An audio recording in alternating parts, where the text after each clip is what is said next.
Hello friend, good morning. मैं सुरेंद्र कुमार काला आप सभी का हार्दिक अभिनंदन करता हूं आपके अपने YouTube channel unique study point पर। और आज की क्लास के लिए लेकर आए हैं हम टॉपिक आपेक्षिकता का सिद्धांत। आपेक्षिक सिद्धांत के दो अभिग्रही तो उनकी बात करेंगे दो, और उसके बाद में हम बात करेंगे लोरेंट्ज रूपांतर की। लोरेंट्ज रूपांतर की आज भी की क्लास में बात होगी, कल की क्लास में भी होगी, तो बने रहिए। इस क्लास को जल्दी से जल्दी आप अपने सभी साथियों के साथ शेयर कर दीजिए। आगे बढ़ते हैं हम क्लास की तरफ। तो देखो, आज हमारी क्लास है वो आपेक्षिकता का विशिष्ट सिद्धांत। क्या है? आपेक्षिकता का विशिष्ट सिद्धांत। और आपेक्षिकता का विशिष्ट सिद्धांत किसने दिया था? आइंस्टीन ने दिया था। इसकी किसने दिया था? आइंस्टीन ने आपेक्षिकता का विशिष्ट सिद्धांत दिया था। इसने क्या किया था? इसने दो अभिग्रह दिए थे, दो अभिग्रह यानी दो अवगात धारणाएं दी थी, उनके ऊपर हम बात कर रहे हैं। तो पहले क्या थी? एक नंबर अवधारणा थी, आइंस्टीन ने कहा था कि भौतिक विज्ञान के सभी नियम सभी जड़त्वीय निर्देश तंत्रों में एक समान रूप से लागू होते हैं। क्या है? भौतिक विज्ञान के मूल नियम सभी जड़त्वीय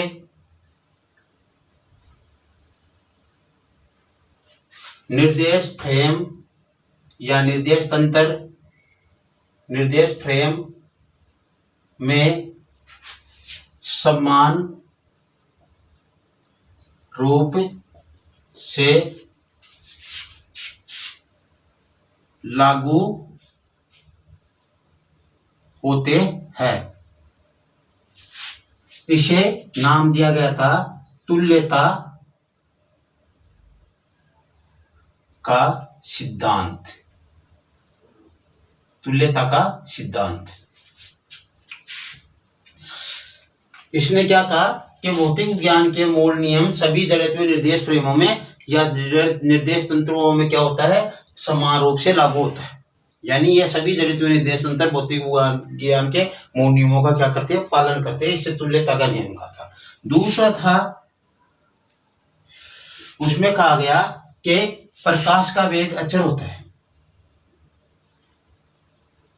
प्रकाश का वेग अचर होता है। यह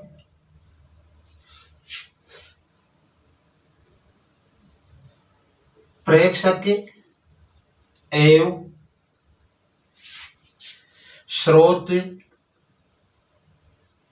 की गति पर निर्भर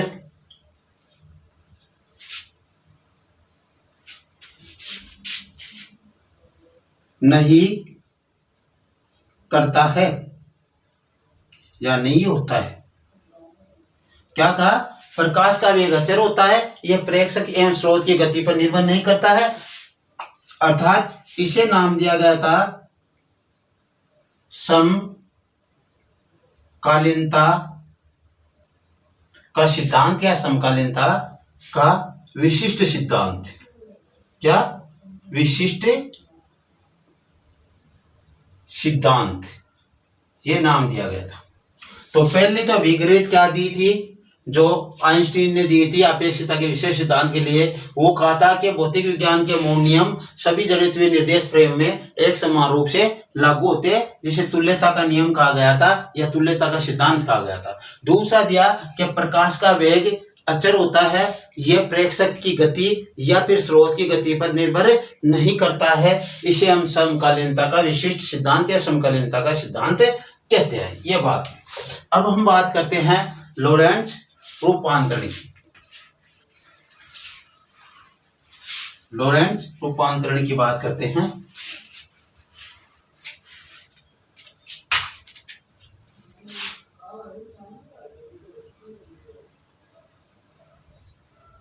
रूपांतरण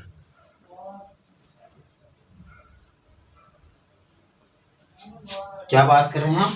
लॉरेंज रूपांतरण की बात कर रहे हैं। लॉरेंज रूपांतरण के लिए हमें दो निर्देश तंत्रों की आवश्यकता होगी। तो पहला तो निर्देश तंत्र आपका ये हो गया, अक्ष y और z और इसका मूल बिंदु O। इसका निर्देश तंत्र कौन सा हो गया? S। दूसरा जो अपना है वो है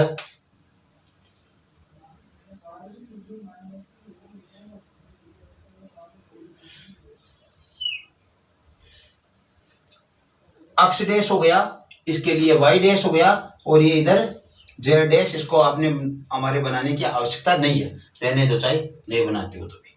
तो यहाँ पे क्या हो गया? इसका O डैश हो गया। अब इसमें कोई बिंदु स्थित है जो P से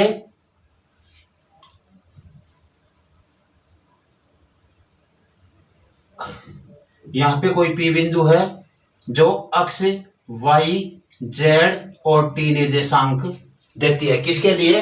O के लिए अक्ष y z और t निर्देशांक देती है। और ये यदि O डैश है तो O डैश से ये P बिंदु अक्ष dash y dash z dash और t डैश निर्देशांक, यानी यह प्रेक्षण ले रहा, प्रेक्षक यहां से लेता तो इसके प्रेक्षण यह प्राप्त होती है, और O से लेता है तो यह प्रेक्षण प्राप्त होते हैं प्रेक्षक के लिए। यहां से हमने लंब डाल लिया। ये क्या है? यह निर्देश तंत्र v वेग से गतिशील है। s डैश निर्देश तंत्र है, ये s डैश निर्देश तंत्र s के सापेक्ष v वेग से धनात्मक अक्ष दिशा में गतिशील है। हम पहले भी ऐसी बात कर चुके हैं, वही बात। अब देखो तो ये इसकी दूरी कितनी हो जाएगी? o डैश की v t हो जाएगी दूरी, और यह पूरी दूरी यहां से लेकर यहां तक की ये अक्ष हो जाएगी। और जो o डैश से m की दूरी है इसे अक्ष डैश कहेंगे। ये हमारे पास है इसके मान है। तो हम लिखेंगे कि s निर्देश तंत्र में मूल बिंदु O पर स्थित प्रेक्षक के प्रेक्षण लेने पर बिंदु P के या किसी घटना के प्रेक्षण अक्ष y z t प्राप्त होते हैं। किसी घटना के प्रेक्षण क्या होते हैं? अक्ष y z t प्राप्त होते हैं। और उसी घटना के निरीक्षण यदि O डैश से लिया जाए, मूल बिंदु O डैश से S डैश निर्देश तंत्र से लिया जाए तो अक्ष dash y dash z dash t dash प्राप्त होता है। अक्ष dash y dash z dash t dash प्राप्त होता है। तो हमें इनमें संबंध स्थापित करना है। ये विवेक से गतिशील है S। तो हम लिखेंगे, इसमें क्या लिखेंगे? देखो, S निर्देश तंत्र में स्थित प्रेक्षक किसी घटना के प्रेक्षण P अक्ष y z t प्रेक्षित करता है।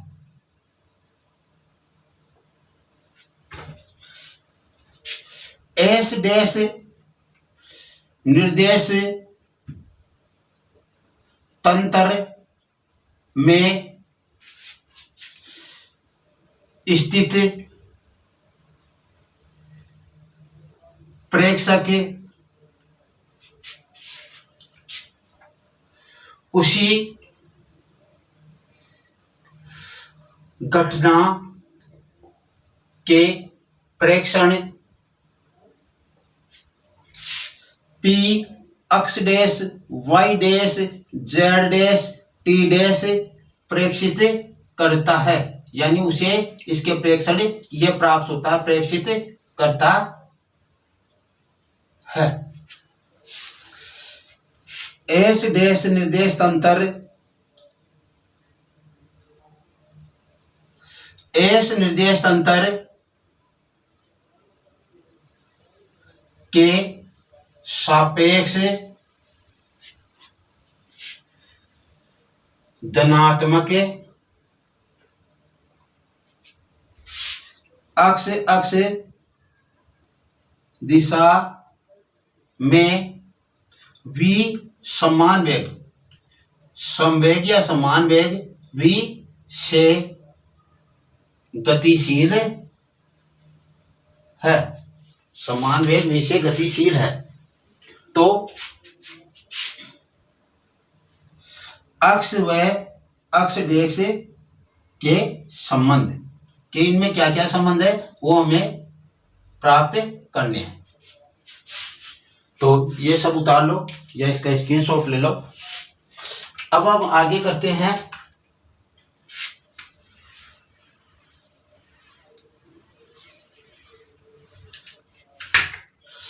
अक्ष के हम प्रेक्षण लेते हैं। तो देखो इसमें संबंध होगा अक्ष बराबर K x dash plus V T dash, V T dash x dash plus V T dash, समीकरण नंबर 1। और अक्ष डैश के प्रेक्षण लेते हैं तो के अक्ष माइनस वी टी, समीकरण नंबर 2 प्राप्त हो गया हमारे को। ये 2 समीकरण हमारे को मिले, ये ध्यान रखना है। अक्ष वाले में तो इनमें प्लस लगेगा और अक्ष डैश वाले में बीच में माइनस लगेगा, और यहाँ पे कोई डैश नहीं, यहाँ पे डैश होंगे दोनों में और यहाँ पे नहीं होंगे, ये ध्यान। तो ये हमने पहले भी निकाले हैं, इसलिए डायरेक्ट ऐसा कर दिया हमने, ये समझ। अब देखो हम आगे क्या करें, जो अक्ष वाला है उसको हम क्या करते हैं, देखो अक्ष बराबर K x dash plus V T dash, ये 1 नंबर है, इसको देखो हम इस विस्तार करते तो अक्ष के डैश प्लस के वी टी डैश, ये समीकरण नंबर हमारे को क्या हो गया, 3 प्राप्त हो गया। अक्ष बराबर क्या हो गया, समीकरण नंबर 3 प्राप्त हो गया।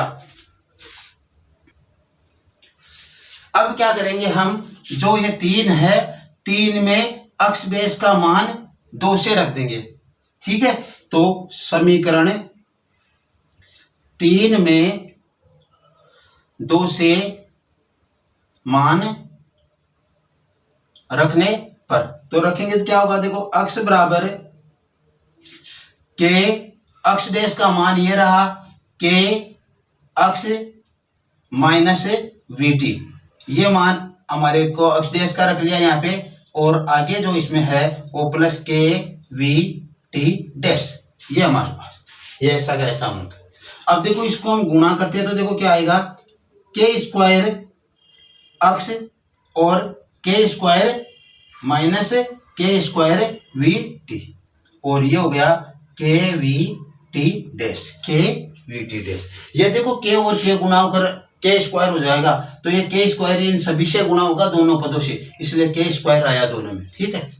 इधर ये अक्ष के बराबर है। अब देखो करना क्या है हमारे को, इन दोनों पदों को इधर लेकर आए और हमें के वी टी डैश का मान निकालना है। तो ये लो के वी टी डैश बराबर हमारे पास मान क्या होगा, देखो ये दोनों इधर आएंगे तो देखो क्या होगा, ये तो प्लस का होगा तो इसको ले लिया के स्क्वायर वी टी, और ये माइनस का होगा और ये अक्ष क्या है प्लस का, तो अक्ष उतार लो, प्लस माइनस के स्क्वायर अक्ष, ये हमारे पास मान ये प्राप्त हो गया। तो इसके बाद में हम क्या करेंगे, अंतिम 2 पद है जो, उनमें से क्या अक्ष कॉमन ले लेंगे, क्या लेंगे, अक्ष कॉमन ले लेंगे। तो अक्ष कॉमन लेंगे तो देखो क्या करना है, K V T dash equal to, ये हो गया के स्क्वायर वी टी, और प्लस अक्स को मान लेंगे तो अक्स को आप बाद में ले लो चाहे पहले ले लो, कोई फर्क नहीं पड़ने वाला। ये देखो अक्स को मान लेंगे तो 1 माइनस के स्क्वायर आएगा, 1 माइनस के स्क्वायर ये, और ये अक्स, ये हमारे पास मान। अब इधर हमें क्या निकालना है, टी डैश का मान निकालना है। क्या निकालना है, टी डैश का मान निकालना है। तो ये लो आपका टी डैश इक्वल टू, देखो के स्क्वायर वी टी, और ये क्या आ जाएगा, के वी इसके नीचे आ गया, और ऐसा इसमें क्या हो जाएगा 1 माइनस के स्क्वायर बटा के वी और इंटू अक्स। इनमें जो कट रहे हैं उनको आप काट लो।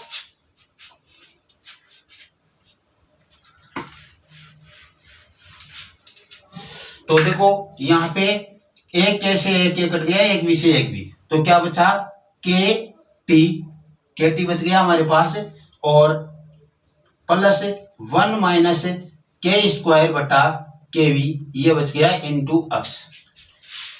ये हमारे पास टी डैश का मान आ गया, और ये टी डैश का मान जो आया हमारे पास समीकरण नंबर 4, समीकरण नंबर 4 ये टी डैश का मान प्राप्त हुआ।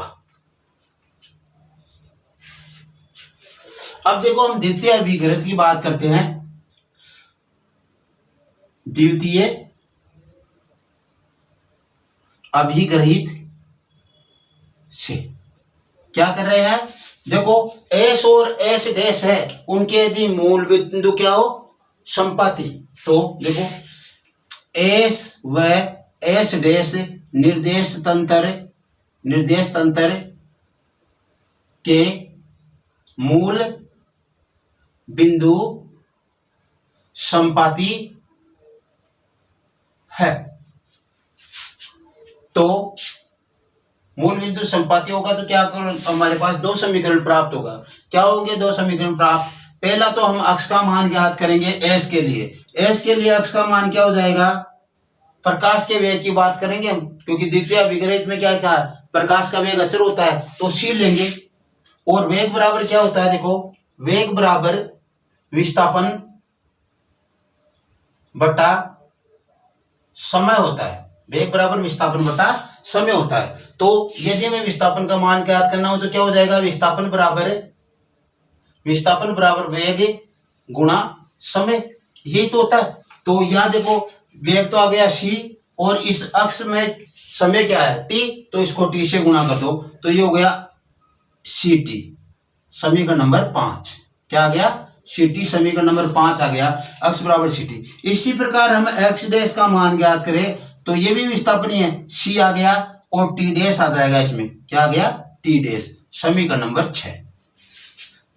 अब इसमें देखो किस किस के मान समीकरण 4 में, समीकरण 6 में समीकरण 4 और समीकरण 1 से मान रखने पर, 1 से तो अक्ष का मान रखेंगे, और समीकरण जो 4 है उससे टी डैश का मान रखेंगे। तो क्या करेंगे, समीकरण 6 में समीकरण 4 और समीकरण 1 से मान रखने पर, ठीक है। तो समीकरण 6 में समीकरण 1 व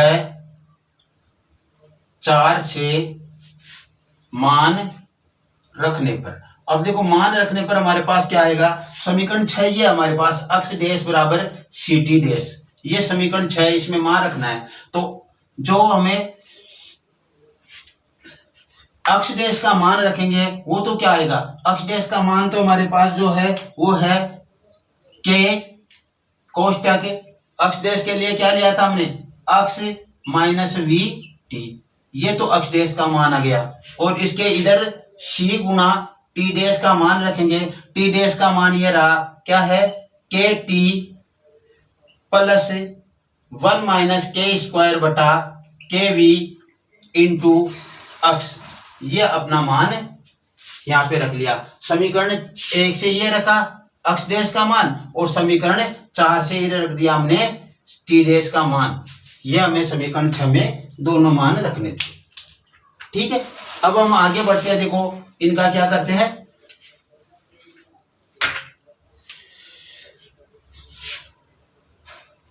इसको गुणा करेंगे तो देखो ये हो जाएगा के एक्स और ये हो जाएगा माइनस के वी टी, और इधर इसको गुणा करेंगे सी के टी, और इसको देखो प्लस सी से गुणा कर दे इसे, तो 1 माइनस के स्क्वायर बटा के वी और सी अक्स, ये हो गया, सी से गुणा होगा। अब देखो हमें इधर वाले पर ध्यान देना होगा, इस पे ध्यान दे तो हम ये इसको इधर ले जाए और इसको इधर ले आए तो ये तो किसका हो जाएगा, माइनस का। देखो के अक्स माइनस 1 माइनस के स्क्वायर बटा के वी इंटू सी एक्स, ये मान हमारे पास आ गया। इसको इधर लेकर आएंगे तो माइनस का हो गया, तो हमने माइनस का कर दिया, और ये इधर जाएगा तो प्लस का हो जाएगा, तो ये क्या हो गया, देखो आपका के वी टी प्लस और ये सी के टी, ये हमारे पास है मान आया। अब देखो हमें करना क्या है इसमें, इधर तो हम क्या ले, कॉमन लेना हमें, तो सीटी कॉमन ले ले, क्या ले ले, सीटी कॉमन ले ले इधर। तो देखो सीटी कॉमन लेंगे तो हमारे पास क्या प्राप्त होगा, के सीटी कॉमन ले ले, क्योंकि यहां पे भी के कॉमन आ जाएगा, तो के सीटी कॉमन ले लिया हमने, तो के सीटी कॉमन लिया तो देखो यहाँ पे तो क्या हो गया, इसका मान 1 हो जाएगा, मैं इसको इधर रख लेता हूँ, इसका मान 1 हुआ तो, और यहां से देखो कॉमन लेंगे, के कॉमन आ गया, टी कॉमन आ गया, वी बच गया, और सी यहाँ पे था नहीं इसलिए सी आ गया नीचे कॉमन लेने पर। इसमें से कॉमन लिया तो बी बटा सी आ गया, ये कॉमन लिया तो के सी टी कॉमन लेने पर ये हमारे पास 1 आ गया इसका मान। इधर हम क्या कॉमन लेंगे, इधर हम कॉमन लेंगे के अक्स, क्या कॉमन ले, के अक्स, तो ये लो के अक्स कॉमन आ गया, तो यहाँ पे क्या बचा, 1 माइनस के स्क्वायर, और देखो बट्टा में के वी था, लेकिन यहाँ पे देखो के वी कॉमन ऊपर लेने के लिए है नहीं, इसमें तो ऐसे कैसे 1 आ गया, लेकिन यहाँ पे के कॉमन लेंगे तो नीचे क्या हो जाएगा, के स्क्वायर हो जाएगा, के स्क्वायर हो गया, इसको मैं ऐसे कोष्ठक में बंद कर देता हूं, और यहाँ पे देखो सी बचा, उसके नीचे क्या आ गया, वी आ गया, इस वी को हम क्या ले गए, सी के नीचे ले गए, इस वी को सी के नीचे ले गए, और यहाँ पे केवल के था, के का के स्क्वायर हो गया, क्योंकि हमने के इसमें से क्या ले लिया, कॉमन ले लिया, के को कॉमन लिया तो ऊपर नीचे के से गुणा किया, ऊपर वाला के तो बाहर आ गया, और नीचे वाला के क्या हो गया, स्क्वायर के रूप में हो गया, ये हमारे पास। अब देखो के से के को आप काट दो, कैसे के को हमने काट दिया। अब क्या करना हमें मान निकालना है अक्स का मान निकालेंगे तो ये इसके नीचे आ जाएंगे, ठीक है। तो देखो अक्स बराबर सी टी 1 प्लस वी बटा सी, और ये नीचे देखो 1 माइनस के स्क्वायर बटा के स्क्वायर, और ये इसके नीचे सी वी, ये मान हमारे पास आ गए इसका, ठीक है। अब देखो हम आगे ध्यान दें तो यहाँ पे ये सी एक्स का मान क्या होता है, अक्स का मान क्या होता है, अक्स का मान समीकरण जो हमारा 5 था उसमें अक्स बराबर हमने मान रखा था सी टी, तो इसका मान मैं सी टी रख दूं, ये लो सी टी बराबर सी टी कोष्टक में 1 प्लस वी अपॉन सी, और जो नीचे है वो आपका 1 माइनस कोष्टक 1 माइनस के स्क्वायर अपॉन के स्क्वायर, और वी सी अपॉन वी, ये मान हमारे पास आ गया। ऊपर लिख देता हूं, इस स्टेप को दिखाई नहीं दे रहा तो कोई बात नहीं। क्या कर रहे हैं, देखो हमें अक्स का मान क्या रखा, सी टी, तो ये तो आ गया इधर, तो सी टी बराबर ये ऐसा का ऐसा इधर वाला मान सी टी कोष्टक 1 प्लस वी अपॉन सी, और नीचे 1 माइनस 1 माइनस के का स्क्वायर बटा के स्क्वायर, और ये सी बटा वी, ये हमारे पास मान हो गया। और हमने क्या किया, समीकरण 5 से मान रखा है किसका, अक्स का, ct। अब देखो ये ct और ये ct ये कैंसिल कट गए, तो यहाँ पे क्या बचा, मान 1, क्या बचा, 1 बचा मान। एक मान जैसे हमने यहाँ पे रखा, तो ये देखो इस 1 से ये गुणा हो जाएगा इधर, तो ये संख्या इधर की इधर ऐसे के ऐसे आ जाएगी, हमने वज्र गुणन किया, इसको गुणा करके तो ये ऐसे के ऐसे आ जाएंगे। तो देखो हमारे पास मान इधर वाला तो 1 + v/c ऐसा का ऐसा बच गया, और इसको इधर गुणा किया तो 1 - k² और इंटू c/v, ये मान आ गया। देखो इधर 1+ और इधर 1+, तो 1 से 1 अपना क्या हो गया, कैंसिल हो गया, 1 से 1 कैंसिल हो गया। अब देखो आगे हम क्या कर रहे हैं, -1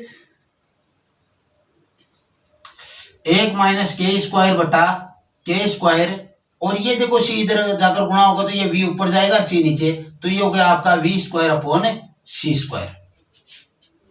ठीक है, v²/c² मान हो गया हमारे पास। इसको यदि माइनस से गुणा कर दे पूरे को, तो इधर माइनस लग जाएगा, इधर से माइनस हट जाएगा, और इसको अलग अलग रख दूं तो 1/k हो जाएगा, माइनस का 1/k² होगा, ये k² हो जाएगा, और क्या आया यहाँ पे, -v²/c² आपका मान आ गया। अब देखो हम 1/k² जो मान था इसका मान 1, और इधर -v²/c² ये मान आ गया हमारे पास। इस 1 को इधर ले जाएंगे, इस 1 को इधर ले जाएंगे तो किसका हो जाएगा, प्लस का हो जाएगा। 1 को इधर लेकर जाएंगे तो किसका मान हो जाएगा, प्लस में हो जाएगा ये, और जैसे प्लस में होगा तो हमारे 1/k² का मान आ जाएगा। तो देखो 1/k², ये 1 इधर गया तो प्लस का हो गया, 1 - v²/c², ये मान आ गया इसका। ठीक है, अब हमें क्या निकालना है, केवल k² का मान निकालना है, यानी इसको उल्टा करना होगा। तो k² तो उल्टा करते हैं, k² हो गया, ऊपर जाते हैं 1/k² का, और ये क्या हो जाएगा, 1 के रो में हो जाएगा। किसी भी संख्या को उसका व्युत्क्रम करना हो तो जैसे मान लो a है तो उसको 1/1 के रो में रख दो, ये इसका व्युत्क्रम हो जाएगा। तो इसका व्युत्क्रम ये लो 1 - v²/c², ये हमारे पास मान आ गया। ये k² का मान आया, हमें मान किसका निकालना, k का मान निकालना है। किसका मान निकालना है, k का। तो k का मान जैसे आप निकालोगे तो k बराबर 1 इसके ऊपर क्या लग जाएगा, वर्गमूल 1 - v²/c²। समीकरण नंबर आपका पहले कितना लग गया था, 5, 6 और ये 7 नंबर। समीकरण नंबर क्या हो गया, 7। आपको समीकरण नंबर 7 प्राप्त हो गया, और समीकरण नंबर 7 में किसका मान प्राप्त हुआ, k का मान हमारे को प्राप्त हो गया समीकरण नंबर 7 में। तो अब हम क्या करें आगे, समीकरण 7 में हमारे पास k का मान प्राप्त हो गया, और k का मान रखना है अब हमें, और नंबर जो 2 था उसमें हमें क्या करना रखना है, समीकरण 7 को रखना है, और समीकरण 2 नंबर क्या था उसका आपको ध्यान देना है। समीकरण 2 में समीकरण 7 रखने पर, और समीकरण 2 था x dash equal to k x minus vt, ये था हमारे पास, क्या था, अक्स माइनस vt। यहां पे हमें k का मान रखना है, तो अक्स डैश इक्वल टू k का मान रखे, k का मान ये रहा 1/√1 - v²/c², और ये आ गया अक्स माइनस vt। यानी अक्स डैश का मान हमारे पास क्या प्राप्त हुआ, अक्स डैश बराबर प्राप्त हुआ, अक्स डैश बराबर अक्स माइनस vt बटा √1 - v²/c²। इसके ऊपर घात 1/2 लगाकर ऊपर ले जाकर -1/2 भी घात ऐसे कर सकता है, तो इस रूप में दे अक्स माइनस vt और 1 - v²/c² की घात -1/2 ऐसा दे तो भी एक ही बात है। तो ये समीकरण नंबर हमारे को क्या हो गया, 8 प्राप्त हो गया। वाई डैश बराबर वाई हो जाएगा और जेड डैश बराबर जेड हो जाएगा। अब बचा हमारे पास टी डैश, और टी डैश का मान हमारे पास जो था वो आपको मालूम है क्या था, टी डैश इक्वल टू जो हमें मान प्राप्त किया था वो था के टी प्लस माइनस के टी माइनस 1 माइनस के स्क्वायर बटा के वी इंटू अक्स। ये हमारे पास जो था वो रुक गया। क्या था, के टी माइनस 1 बटा के स्क्वायर अपूर्ण के वी, क्या प्लस, हाँ हो प्लस, तो ये हमारे पास मान था। तो ये समीकरण जो हमारे पास 8 हो गया, ये 9 हो गया, और ये 10 और ये 11। समीकरण 8, 9, 10, 11 क्या है, लोरेंज रूपांतरण समीकरण है। किसके लिए, जब एस डैश निर्देशांक धनात्मक अक्ष दिशा में विवेक से गतिशील हो, उस समय क्या है, लोरेंज रूपांतरण समीकरण है। समीकरण 8, 9, 10 व 11 लोरेंज रूपांतरण समीकरण कहलाते हैं।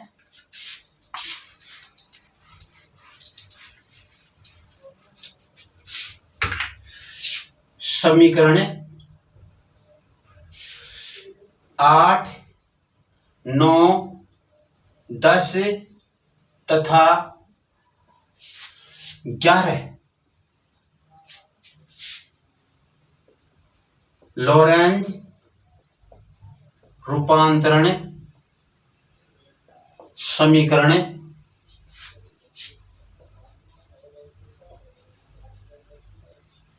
कहलाते हैं। जब एस निर्देश तंत्र एस डैश निर्देश तंत्र के सापेक्ष समान वेग v से धनात्मक अक्ष दिशा में गतिशील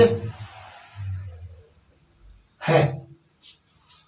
क्या है, 8, 9, 10 व 11 क्या है, लोरेंज रूपांतरण समीकरण है। कब, जब एस डैश निर्देश तंत्र के सापेक्ष विवेक से धनात्मक अक्ष दिशा में गतिशील है, उस समय। तो आज की क्लास में इतना ही। कल हम लोरेंज रूपांतरण की विस्तारित बात करेंगे। कल की क्लास बहुत मोस्ट है, उसे आप देखना, नहीं छोड़े किसी भी हालात में, पूरी क्लास देखे। और ये क्लास भी आपके लिए बहुत मोस्ट है, अच्छी क्लास है। अपेक्षिकता के 2 अभिक्रियत और उसके बाद में ही हमने ज्ञात किए, ये अच्छी है। तो इस क्लास को आप ज़्यादा से ज़्यादा स्टूडेंट्स के पास शेयर कीजिए। चलो आज के लिए इतना ही। Okay, thanks.